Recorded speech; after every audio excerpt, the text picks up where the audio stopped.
ٹھیک ہے یار، وہ دوستی کیا جس میں ایک دوسرے کی مدد نہ ہو، ہے نا؟ ایسے کچھ دلال بنتے ہیں نا. ہنسنے کی بات نہیں ہے. میرے جملے غلط ہیں، مجھے اگر میرے جملے الحمدللہ غلط نہیں ہے، اگر تلخ ہے تو مجھے آپ معاف کریں. اس سے گھر لٹ رہے ہیں، ہمارے گھر تباہ ہو رہے ہیں، ہماری بیٹیوں کی آبرو لٹ رہی ہے. کس کو جا کر کے کہے؟ بہت سارے لوگ ہیں جو بیچارے سر اٹھا کے چلنے کے قابل نہیں رہ گئے. بیٹیوں کی جوانی لٹ گئی ان لڑکوں کی منچلے پن کی وجہ سے. ہر بندہ مجنوں بننا چاہتا ہے. کیا بنا رکھا ہے، کیا حالات بنا رکھے. مسلمانوں ایک تم ہی تھے کہ ہندوستان میں تم نہ مسجد بنانے آئے تھے نہ مدرسے بنانے آئے تھے. پہلی مرتبہ جب تم آئے تھے تو صرف ایک عورت کی آبرو کی حفاظت کے لیے آئے تھے، اور تمہارے تقدس سے متاثر ہو کر لوگ کلمہ پڑھتے گئے، مسجد مدرسے بنتے گئے. تم دوسروں کی بیٹیوں کی عزت کے محافظ تھے، آج تم محلوں کی بیٹیوں کی عزت کے دشمن بن گئے. تمہاری آنکھوں میں تقدس نہیں رہ گیا، پارسائی نہیں رہ گئی. کیا بیت المقدس میں اسلام کا پرچم لہرے گا؟ دنیا کے اندر کیا مسلمان سرخروئی حاصل کرے گا؟ ملک شام اور یمن کیوں نہ جلے گا؟ کیوں؟ جس قوم کا جوان آوارہ اور عیاش ہو جائے اس قوم کو عزت کے ساتھ جینے کا حق نہیں ہے. ہمیں تو اللہ نے بہت تقدس کے لیے پیدا کیا تھا، قوموں کی امامت کے لیے پیدا کیا تھا، لیکن بس اسی میں الجھ گئے. لڑکی لڑکی لڑکی اور عشق اور عشق اور عشق اور آوارگی، انٹرنیٹ اور فیس بک اور یہ سب تماشے. نہیں، اللہ نے ہمیں بہت بڑے مقصد کے لیے پیدا کیا ہے، اور جوان ہونے کے بعد بوڑھا بھی ہونا ہے، مرنا بھی اللہ کو منہ بھی دکھانا ہے. حدیث پاک میں آتا ہے بد نظری کرنے والوں کے لیے ڈر ہے، مریں گے تو کافر ہو کر مریں گے.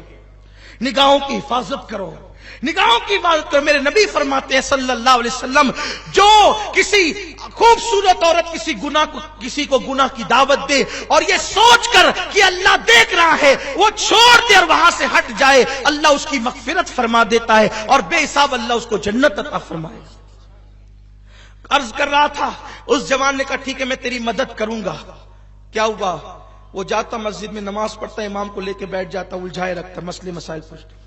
کئی دن گزرے، ایک دن اس کو احساس ہوا یار میں غلط کر رہا ہوں، مسجد کے امام کے ساتھ میں غلط کر رہا ہوں کہ میں ان کو پکڑے رہتا ہوں، میرا دوست وہاں جا کے پتہ نہیں کیا کرتا ہوگا. اس نے امام سے کہا حضرت معاف کرنا، میں نہ نمازی ہوں نہ مجھے علم سے کوئی دلچسپی ہے.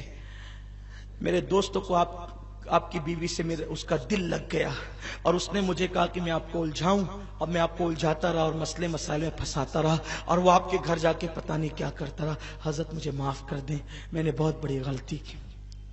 یہ بات سننے کے بعد امام کو کیا ہونا چاہیے تھا؟ غصے میں اس کی آستین چڑھ جانی چاہیے تھی، یا اس کا پریشر بڑھ جانا چاہیے تھا، یا اس کی آنکھیں لال ہو جانا چاہیے تھا.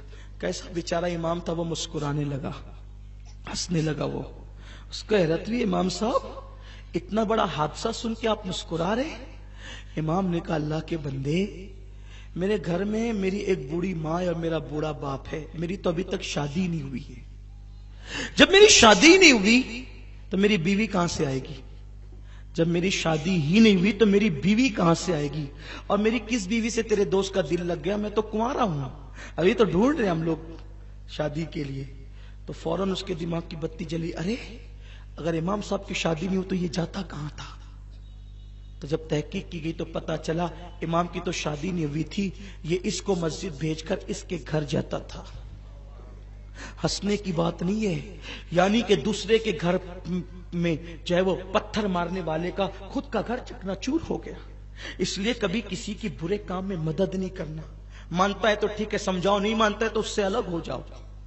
تو یہ انٹرنیٹ اور موبائل جو ہم بچیوں کو دے رہے اس کے نقصانات ہیں. بیٹی کو مت دو موبائل، کوئی ضرورت نہیں بیٹیوں کو موبائل دینے کی، اسی سے یہ سارے فتنے ہو رہے. انٹرنیٹ اور واٹس ایپ اور پتہ نہیں کیا کیا بیٹیاں چلا رہی ہے. اور میرے نوجوانوں سے بھی گزارش ہے مت کرو یہ دیوانگی، ورنہ تباہ ہو جاؤ گے.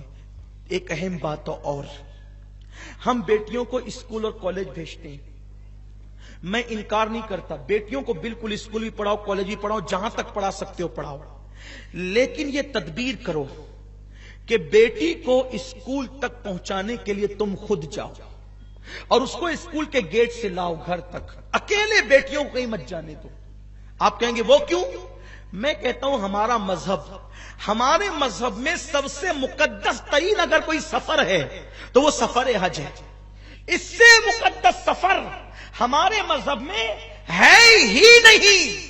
سب سے زیادہ مقدس سفر سفر حج ہے، جس کے لیے ہر مسلمان پوری زندگی دعا کرتا ہے، دکھا دے یا الہی وہ مدینہ کیسی بستی ہے جہاں پر رات دن مولا تیری رحمت برستی ہے. ہمارے یہاں سب سے مقدس سفر حج ہے. ہر قدم پر نیکی ملتی ہے، ہر قدم پر ثواب ملتا ہے. مگر سنو مسلمانوں، اتنا مبارک اور مقدس سفر اسلام کہتا ہے سفر حج کے لیے عورت اکیلے نہیں جا سکتی. تو جب حج کے لیے عورت کو اکیلے جانے کی اجازت نہیں ہے تو اسکول اور کالج بالغ لڑکیوں کو اکیلے جانے کی اجازت کیسے ہو سکتی؟ اس لیے اسکول کی دہلیز تک پہنچاؤ اپنی بیٹیوں کو اسکول کی دہلیز سے لاؤ. لیکن آج تو حال یہ پکنک پر بیٹیاں 18 سال کی ٹیچروں کے ساتھ اکیلے جا رہی ہیں. کوئی بولنے والا نہیں ہے، جو بولے وہ گالی سنے، ہمیں کوئی فرق نہیں پڑتا. ٹھیک ہے، کوئی گالی چار ہی دے گا نا، اگر قوم کی آبرو بچتی ہے تو اس سے بڑی بات کیا. اور میں نے تو اپنی ذات کے لیے لوگوں کو معاف کر دیا. میں کہا جاؤ جتنی بے عزتی کرنا ہو کرو، اس لیے کہ تم بے عزتیاں کرتے ہو، میرا نبی مجھے عزت عطا کرتا ہے، میرا خدا مجھے عزت عطا کرتا ہے. جاؤ شہر والوں، باتیں بری لگتی ہے تو جتنی گالیاں دینا ہے دے لو، لیکن حق تو بول کر رہوں گا. جب سفر حج کے لیے بیٹی اکیلے نہیں جا سکتی تو تم نے اپنی بیٹیوں کو نوجوان لڑکوں کے ٹیچروں کے ساتھ پکنک میں بھیج دیا، پارک کو گھومنے کے لیے بھیج دیا. ارے جن کی بیٹیوں کو اسلام مسجد اور مزارات پر جانے کی اجازت نہیں دیتا، ان کی بیٹیاں پکنک پر اکیلے کیسے جا سکتی ہے؟ دیندار گھروں کی بیٹیاں بھی جا رہی. کون ہے روکنے والا؟ کوئی روکنے والا نہیں. حق بولنے کے لیے کون ہے؟ نہیں ہے، اس لیے کہ گالیاں سننی پڑے گی. ٹھیک ہے، اگر دین کا تحفظ گالیوں سے نہیں بلکہ اگر خون دینے سے ہوتا ہے ہم اس کے لیے بھی تیار ہیں. اس لیے کہ اللہ نے ہمیں پیدا اس لیے کیا ہے کہ اگر دین کی حفاظت ہمارے بول سے ہوتی ہے تو بول سے کریں گے، اور خون سے ہوتی ہے تو خون سے کریں گے. لیکن حق کہہ کر رہیں گے. ناجائز اور حرام ہے اکیلے بیٹیوں کو نوجوان لڑکوں کے ساتھ پکنک پر بھیجنا، پارکوں میں بھیجنا، اور وہ بھی ایک دن نہیں 3 دن جاتی ہے. کون حساب لے گا اس کا؟ بیٹی اگر گھر سے 10 منٹ غائب ہو جائے تو شریف ماں باپ کی چیخیں نکل جاتی ہے.